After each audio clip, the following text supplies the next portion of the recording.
السلام عليكم ورحمة الله وبركاته. إن الحمد لله نحمده ونستعينه ونستغفره ونعوذ بالله من شرور أنفسنا ومن سيئات أعمالنا. من يهده الله فلا مضل له ومن يضلل فلا هادي له. وأشهد أن لا إله إلا الله وحده لا شريك له وأشهد أن محمدا عبده ورسوله صلى الله عليه وعلى آله وأصحابه وسلم تسليما كثيرا. يا أيها الذين آمنوا اتقوا الله حق تقاته ولا تموتن إلا وأنتم مسلمون. أما بعد معاشر المسلمين رحمني ورحمكم الله. ليلة النصف من شعبان, malam nisfu Sya'ban, malam pertengahan di bulan Sya'ban. Apakah yang Anda ketahui tentang malam nisfu Sya'ban tersebut? Adakah keutamaannya? Rasulullah SAW menyebutkan tentang keutamaannya tersebut, sebagaimana diriwayatkan oleh Imam Al-Baihaqi dalam kitab beliau Syu'abul Iman dari sahabat Abu Tha'labah Al-Khushani radhiyallahu anhu. Rasulullah SAW bersabda, "Idza kana lailatul nisfi min Sya'ban, ittala'a Allahu ila khalqihi فيغفر للمؤمنين ويملي الكافرين ويدع أهل الحقد بحقدهم حتى يدعوه." رواه الطبراني وحسنه الألباني رحمه الله تعالى في صحيح الجامع. Rasulullah SAW bersabda, apabila tiba malam nisfu Sya'ban, malam pertengahan di bulan Sya'ban, maka Allah akan melihat kepada seluruh makhluknya dan Allah akan ampuni setiap orang-orang yang beriman, baik laki-laki atau perempuan. Allah akan ampuni mereka. Dan Allah akan biarkan orang-orang kafir. Tapi ternyata enggak semua orang mukmin diampuni. Ada orang-orang yang tidak diampuni walaupun dia beriman. Siapa mereka? Wa yada'u ahlal hiqdi bihiqdihim hatta yada'u, yaitu orang yang memiliki permusuhan, kebencian kepada sesama muslim. Maka dia dibiarkan sama Allah, tidak Allah ampuni sampai mereka meninggalkan permusuhan tersebut.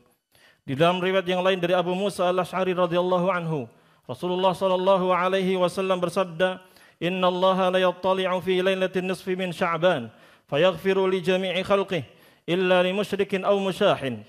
Sesungguhnya Rasulullah sallallahu alaihi wasallam bersabda, sesungguhnya Allah Subhanahu wa taala pada malam nisfu Sya'ban, Allah akan melihat kepada seluruh makhluknya, lalu Allah ampuni seluruh makhluknya kecuali orang yang musyrik, melakukan kesyirikan, au musyahin, atau orang yang memiliki permusuhan dengan saudaranya. Hadis ini diriwayatkan oleh Imam Ibnu Majah dan juga Imam Ibnu Hibban meriwayatkan dari Mu'adz bin Jabal radhiyallahu anhu. Maka ini keistimewaannya malam nisfu Sya'ban. Allah akan ampuni kita. Tapi syaratnya tinggalkan kesyirikan, yang kecil ataupun yang besar tinggalkan semuanya. Dan tinggalkan kebencian. Jangan sampai Anda benci kepada saudaranya. Anda bermusuhan dengan saudaranya, tidak mau bertemu lagi dengan saudaranya, tidak mau bertegur sapa dengan saudaranya, tinggalkan itu semuanya. Kalau Allah ingin ampuni kita semuanya. Kalau kita ingin diampuni Allah, tinggalkan permusuhan, tinggalkan kesyirikan. Itu amalan yang penting di malam nisfu Sya'ban. Lalu bagaimana dengan malam, salat malam di nisfu Sya'ban atau puasa di pertengahan Sya'ban? Adakah dalilnya? Adakah riwayatnya? Saya akan bacakan dalam kitab Al-Lataiful Ma'arif, penjelasan dari Imam Ibnu Rajab Al-Hambali rahimahullah ta'ala. Belum menjelaskan. Dari sejak dahulu zaman Nabi, para sahabat enggak ada. Tapi muncul orang-orang yang mengagungkan nisfu Sya'ban itu di zamannya para tabi'in. Ada sekelompok orang dari Syam seperti Khalid bin Mi'dan, Makhul, Luqman bin Amir dan yang lainnya. Mereka mengagungkan malam nisfu Sya'ban ini dan beribadah dengan sungguh-sungguh di dalamnya. Dan dari mereka inilah orang-orang masyarakat mengikuti, ngambil kesimpulan di situ. Oh, berarti kita harus memuliakan malam nisfu Sya'ban itu. Adakah dalilnya? Enggak ada. Wa qad qila innahu balaghahum atharun Israiliyah. Ada yang mengatakan mereka punya dalil. Dalilnya apa? Riwayat-riwayat Israiliyah. Kalau riwayat Israiliyah dari Bani Israel enggak mungkin kita amalkan. La yusaddaq wa la yukadzdzab. Jangan dibenarkan, jangan didustakan. Tapi enggak bisa jadikan pengamalan. Oleh karena itu Imam Ibnu Rajab menjelaskan, oleh karena itu ketika hal itu menyebar di kalangan masyarakat penduduk Syam dan terkenal bahwa penduduk Syam mengamalkan itu di malam nisfu Sya'ban, mereka sholat dan seterusnya, maka para ulama mengingkari.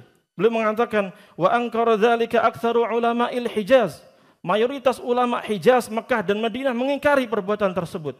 Di antara mereka adalah Imam Atha, Imam Ibnu Abi Mulaikah, dan juga bahkan Abdurrahman bin Zaid bin Aslam mengatakan bahwa fuqaha ahlil Madinah, ulama-ulama faqih di Madinah, mereka mengingkari tersebut, mengingkari itu. Bahkan murid-muridnya Imam Malik adalah ulama ahli Madinah.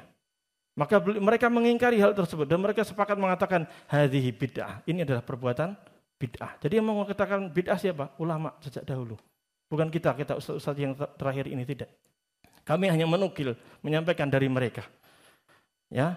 Dan demikian Imam Ibnu Rajab mengatakan, beliau mengakui bahwa fakadzalika qiyamul lailatin nisfi lam yathbut fiha syai'un 'anin nabi sallallahu alaihi wasallam wala 'an ashabihi. Demikian pula sholat di malam nisfu Sya'ban, enggak ada dalilnya dari Rasul, enggak ada pula dari para sahabat, enggak ada. Oleh karena itu Imam Ibnu Taimiyah rahimahullah taala mengatakan al-ijtima'u fiha wa li-ihya'iha fil masajid bid'ah. Menghidupkan malam nisfu Sya'ban dan kumpul-kumpul di masjid untuk beribadah bareng-bareng itu bid'ah. Lah itu kan Ibnu Taimiyah. Ibnu Taimiyah memang suka bid'ah. Oh ya, kalau Anda tidak terima perkataan Ibnu Taimiyah, saya bawakan ulama yang lain. Imam Abu Bakar Al-Turtusi rahimahullah ta'ala, beliau menjelaskan dalam kitab Al-Hawadits wal Bid'ah, beliau meriwayatkan dari Ibnu Waddah dari Zaid bin Aslam. Zaid bin Aslam mengatakan, kami ini enggak pernah mendengarkan dari ulama kami belajar dari para ulama. Ulama-ulama yang betul ulama ini, enggak cuma ngaku-ngaku ulama. Jadi ulama-ulama beneran. Dan juga para fuqaha enggak pernah ada yang membahas tentang nisfu Sya'ban. Enggak ada yang mengatakan itu punya keutamaan tertentu, kalian beribadah, enggak ada. Ini kata Imam Abu Bakar At-Turtusi rahimahullah ta'ala. Bahkan Imam Ibnu Abi Mulaikah, beliau pernah dilaporkan kepada beliau, ada orang lapor, wahai Imam, sesungguhnya Ziyad An-Namiri suka ceramah. Kalau ceramah istrinya dongeng terus, cerita ke sana ke kemari. Ya zaman sekarang banyak yang kayak gini modelnya. Cerita, tabligh akbar, cerita ke sana ke sini. Ini modelnya kayak gini. Ziyad An-Namiri ini sambil cerita ceramah dia mengatakan inna ajra lailatin nisfi min Sya'ban ka ajri lailatil qadr. Sesungguhnya pahala beribadah di malam nisfu Sya'ban itu sama pahalanya seperti ibadah di malam Lailatul Qadar. Mendengar ini Imam Ibnu Abi Mulaikah pun marah. Lau sami'tuhu wa biyadayya 'asan la darabtuhu. Kalau saya dengar langsung dia ngomong kayak gitu dan ada kayu di tangan saya pukul dia. Karena ini bahaya. Pemikiran seperti ini mengajarkan ajaran baru kepada masyarakat ini bahaya. Ya, satu menyebabkan bid'ah, yang kedua juga merusak agama Islam ini. Maka ini tegas para ulama demikian. Terus berarti bagaimana dengan hadis-hadis yang disampaikan oleh para penceramah, para kiai, para habaib, para ceramah, itu gimana itu hadisnya? Ya udah, kalau masalah bahas hadis, kita kembalikan para ulama hadis juga. Imam Asy-Syaukani dalam kitab Al-Fawaidul Majmu'ah beliau mengatakan hadis yang bunyinya ya, wahai Ali, barang siapa yang sholat 100 rakaat di malam nisfu Sya'ban, membaca setiap rakaatnya Al-Fatihah dan 10 kali surat Al-Ikhlas, maka Allah akan selesaikan seluruh kebutuhannya. Ini hadis yang kata Imam Asy-Syaukani maudhu', palsu, Pak. Demikian pula dalam kitab Al-Mukhtasar beliau mengatakan hadis tentang sholat nisfu Sya'ban batil. Salah semuanya, enggak ada yang sahih. Dan beliau juga mengatakan dalam kitab yang lain, hadis perkataan Ali radhiyallahu anhu, apabila tiba malam nisfu Sya'ban, maka hendaknya kalian bersolat salatlah di malam harinya dan berpuasalah di siang harinya. Ini hadisnya lemah. Dalam kitab Al-La'ali, beliau mengatakan hadis yang bunyinya 100 rakaat di malam nisfu Sya'ban dengan membaca 10 kali surat Al-Ikhlas dan mendapat gini, ini hadis yang maudhu', palsu. Demikian pula hadis yang menyatakan 12 rakaat, 14 rakaat, semuanya hadisnya palsu. Al-Hafidz Al-Iraqi rahimahullah ta'ala, beliau mengatakan bahwa hadis salat Lailatul Nisfi min Sya'ban maudhu', palsu. Itu adalah kebodohan atas Nabi SAW. Lah kalau ulama saja, ulama ahli hadis telah menyatakan hadisnya palsu, ya kita enggak berani ngamalkan, Pak. Enggak berani kita ngajarkan kepada masyarakat. Bahaya ini. Rasulullah mengancam, man kadzaba alayya muta'ammidan falyatabawwa maq'adahu minan nar. Siapa yang berani sengaja membuat kebohongan atas nama saya, baik dia yang membuat atau dia yang menyebarkan hadis yang palsu, diajarkan kepada orang lain, maka siapkan tempat duduknya. Di booking itu di neraka itu. Nauzubillah, kita nggak mau masuk neraka. Maka kita ajarkan kepada masyarakat, jangan ikuti hadis yang palsu itu. Sudahlah. Kalau ulama sudah bilang gini, sudah kita sami'na wa ata'na. Mereka lebih paham ya daripada ulama-ulama di zaman sekarang. Ini ulama salaf terdahulu yang sudah wafat bertahun-tahun lalu. Ya, jelas sekali. Terakhir saya akan bawakan dalam khutbah ini. Imam An-Nawawi, ini tokoh utama atau tokoh besar di mazhab Syafi'i. Kita mayoritas mazhab Syafi'i di Indonesia. Imam An-Nawawi dalam kitab Al-Majmu' Syarhul Muhadzab beliau mengatakan, salat yang dikenal dengan istilah salat raghaib, 12 rakaat setelah maghrib sampai isya, ya, membaca Al-Fatihah dan seterusnya, ya, yang dilakukan di malam Jumat pertama di bulan Rajab, dan juga salat nisfu Sya'ban. Beliau mengatakan, hatanis salatani bid'atani mungkaratan. Dua salat ini bid'ah mungkarah, Pak. Yang bilang siapa? Bukan saya. Bukan ustaz-ustaz sunnah, bukan. Tapi yang bilang siapa? Imam An-Nawawi rahimahullah ta'ala. Ulama ahlus sunnati wal jamaah. Ulama aswaja. Jelas beliau mengatakan ini bid'ah mungkarah. Ya sudah, nggak usah diamalkan. Kemudian beliau mengatakan, dan jangan seseorang tertipu. Kalau dia ternyata dua sholat ini disebutkan dalam kitab Qutul Qulub. Disebutkan juga dalam kitab Ihya Ulumuddin, karena Imam Al-Ghazali. Beliau mengatakan jangan tertipu. Ada hadis tentang itu? Ya, ada memang. Tapi fa inna kulla dzalika batil. Semua itu batil, semua salah. Demikian pula kalau ada ulama yang menulis tulisan-tulisan tertentu lalu sekarang dikaji, di kajian-kajian, diupload di YouTube, disebar di media sosial sehingga masyarakat yang awam mengatakan, oh ada kok ulama yang bilang, Imam An-Nawawi mengatakan fa innahu ghalitun fi dzalik. Itu salah semua, Pak. Yang bilang siapa? Imam An-Nawawi rahimahullah ta'ala. Tokoh utama mazhab Imam Syafi'i. Maka ma'asyiral muslimin rahimani wa rahimakumullah. Kalau sudah cukup jelas seperti ini, ya sudah.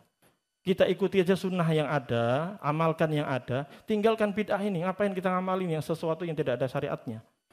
Abdullah bin Mas'ud radhiyallahu anhu mengatakan apa? Ittabi'u wa la tabtadi'u faqad kufitum. Kalian ikuti sunnah aja sudah. Sunnahnya sudah banyak ini.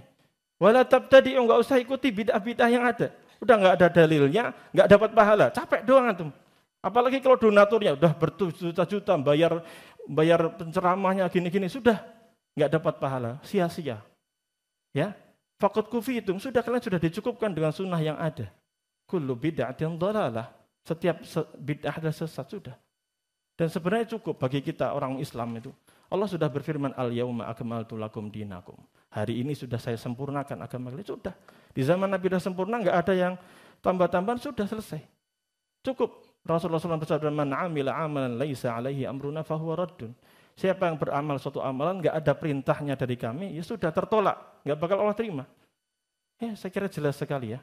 Barakallahu li walakum fil Qur'ani was sunnah. Wa nafa'ani wa iyyakum bima fihi minal ayati wal hikmah. Aqulu qawli hadza wa astaghfirullah li wa lakum. Lisairil muslimin min kulli dhanb astaghfiruhu innahu wal ghafurur rahim. Alhamdulillahilladzi hadana li hadza wa ma kunna linahtadiya laula an hadana Allah. Wassalatu wassalamu ala Rasulillah wa ala alihi wa sahbihi wa man walah amma ba'd. Ma'asyiral muslimin rahimani wa rahimakumullah. Apa pentingnya di khutbah Jumat disampaikan kayak gini? Manfaatnya apa? Manfaatnya banyak, Pak. Minimal ini yang hadir sekarang ikuti sunnah Nabi sallallahu alaihi wasallam. Yang bid'ah-bid'ah ditinggalkan. Sehingga kita akan mendapatkan syafaat Rasulullah SAW. Kita ingin, kita semuanya bareng-bareng nanti ketemu Nabi SAW, disambut sama beliau di telaga Haud, kita minum bersama Rasulullah SAW.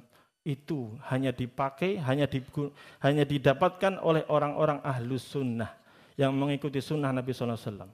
Kalau orang-orang yang membuat acara-acara bid'ah, dia mengamalkan bid'ah, khawatirnya enggak masuk ke sana. Khawatirnya nanti dihilangi dari telaga Rasulullah SAW. Dan ini kita sebenarnya mengikuti wasiat beliau. Imam An-Nawawi rahimahullah ta'ala punya kitab kecil. Insya Allah kita semua tahu. Al-Arba'in An-Nawawiyah. Para ulama, para kiai saya tahu. Santri-santri tahu. Habib-habib tahu. Mestinya tahu.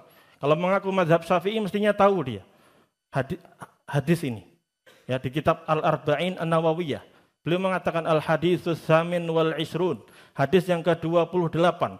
Anil Irbad bin Sariyah radhiyallahu anhu, dari Al-Irbad bin Sariyah radhiyallahu anhu, dia bercerita Rasulullah SAW pernah menasihati kami dengan nasihat yang sangat dalam. Mau'izatan zarafat min wajilat minhal qulub wa zarafat minhal uyun. Nasihat sangat dalam. Sehingga kami para sahabat meneteskan air mata. Kami takut. Lalu para sahabat bertanya, ya Rasulullah, ka'annaha mau'izatu muwaddi'.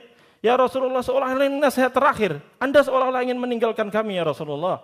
Awsina, berikan kami wasiat. Berikan kami nasihat, biar jadi pegangan kami. Kalau Anda meninggal, kami bisa amalkan. Maka Rasulullah SAW menasihati, usikum bitaqwallah. Aku wasiatkan kalian untuk bertakwa kepada Allah, wassam'i wa ta'ah, dan hendaknya kalian taat dan mendengar dan taat kepada pemerintah kalian. Wa in ta'ammara 'alaikum 'abdun habasyi, walaupun yang memerintah kalian adalah budak dari Habasyah. Fa innahu man ya'ish minkum ba'di fasayara ikhtilafan katsira. Sesungguhnya siapapun di antara kalian yang hidup setelah saya meninggal nanti akan banyak terjadi perselisihan. Apalagi zaman sekarang banyak perselisihan, perbedaan pendapat, cekcok sana sini. Kelompok-kelompok banyak, Pak. Pusing kita. Apa solusinya? Ini penyakit umat ini, perpecahan.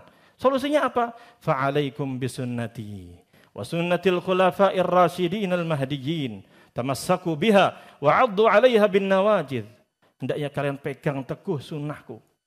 Pelajari, amalkan, ajarkan kepada yang lain. Kuat, pegang kencang-kencang. Sunnah Nabi dan sunnah khulafa rasyidin para sahabat. Pegang kuat-kuat ini, Pak. Wa iyyakum wa muhdatsatil umur. Hati-hati kalian. Jangan lakukan amalan-amalan yang baru-baru dalam agama ini. Fa inna kulla muhdatsatin bid'ah wa kulla bid'atin dhalalah. Setiap perkara yang baru dalam agama itu namanya bid'ah. Dan setiap bid'ah itu tempatnya di neraka. Setiap bid'ah itu sesat. Ini Imam An-Nawawi membawakan hadis ini diriwayatkan oleh Imam Abu Dawud dan At-Tirmidzi. At-Tirmidzi mengatakan hadis ini hasan sahih. Diterima sudah. Semoga jelas insyaallah bagi kita semuanya. Innallaha wa malaikatahu yusholluna 'alan nabi ya ayyuhalladzina amanu shallu 'alaihi wa sallimu taslima. Allahumma shalli wa sallim wa barik wa an'im 'ala 'abdika wa rasulika Muhammadin sallallahu alaihi wasallam. Allahumma ighfir lil mu'minina wal mu'minat wal muslimina wal muslimat al ahya'i minhum wal amwat innaka samii'un qaribun mujibud da'awat ya qadiyal hajat. Allahumma inna nas'aluka al-huda wa tuqa wal 'afafa wal ghina. Allahumma inna nas'aluka ridhaka wal jannah wa na'udzubika min sakhatika wan nar. Allahumma barik lana fima razaqtana wa qina 'adzaban nar. Allahumma inna nas'aluka 'ilman nafi'a wa rizqan thayyiban wa 'amalan mutaqabbala. Allahumma inna na'udzubika min 'ilmin la yanfa' wa qalbin la yakhsha' wa nafsin la tashba' wa da'watin la yusma'.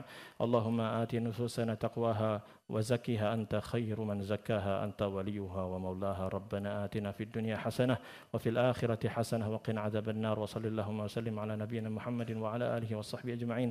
Wa akhiru da'wana alhamdulillahi rabbil alamin.